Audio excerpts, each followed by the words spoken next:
എന്ത് ചെയ്താൽ നമുക്ക് അവരെക്കാൾ മുന്നിലെത്താം. ഓക്കെ. അതായത് ഇപ്പൊ എനിക്കൊരു ഹോട്ടൽ ഉണ്ടെന്ന് വിചാരിക്കാം, ഞാനത് അഭിജിത്തിനെ ഏൽപ്പിച്ചു, അഭിജിത്ത് അത് എങ്ങനെ എനിക്ക് ആക്കി തരും? അത് ആദ്യം ഞാൻ ചെയ്യാൻ പോണേന്ന് പറഞ്ഞാൽ, ഫസ്റ്റ് എല്ലാ പ്രോപ്പർട്ടിയും നമ്മൾ എടുക്കില്ല, നമ്മൾ ഓഡിറ്റ് ചെയ്യും. കാരണം നമ്മൾ പൈസ വാങ്ങിക്കുന്നതിന് ഒരു ഒരു എന്താ പറയുക, നീതി പുലർത്തണമല്ലോ. കാരണം ഇത് അങ്ങനെയുള്ളൊരു കാര്യമാണ്.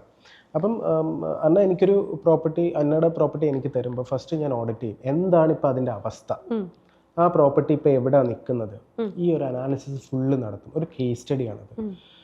അതിനകത്ത് ഒരുപാട് കാര്യങ്ങൾ വരും, ഈവൻ ഓൺലൈൻ വരും, ഓഫ്ലൈൻ വരും. ലാസ്റ്റ് ഒരു 4 year ഡേറ്റ നമ്മൾ നിങ്ങളുടെ വന്നേക്കുന്ന പാറ്റേൺസ് പഠിക്കും. എങ്ങനത്തെ ഉള്ള ആൾക്കാരാണ് അവിടെ വന്നിരിക്കുന്നത്, എങ്ങനത്തെ ബുക്കിങ്സ് ആണ്, ഏത് റേറ്റിനാണ് ബുക്ക് ചെയ്തേക്കുന്നത്, അവരെന്തൊക്കെയാണ് ഓർഡർ ചെയ്തേക്കുന്നത്, ഇത് ഫുള്ള് നമ്മൾ പഠിക്കും.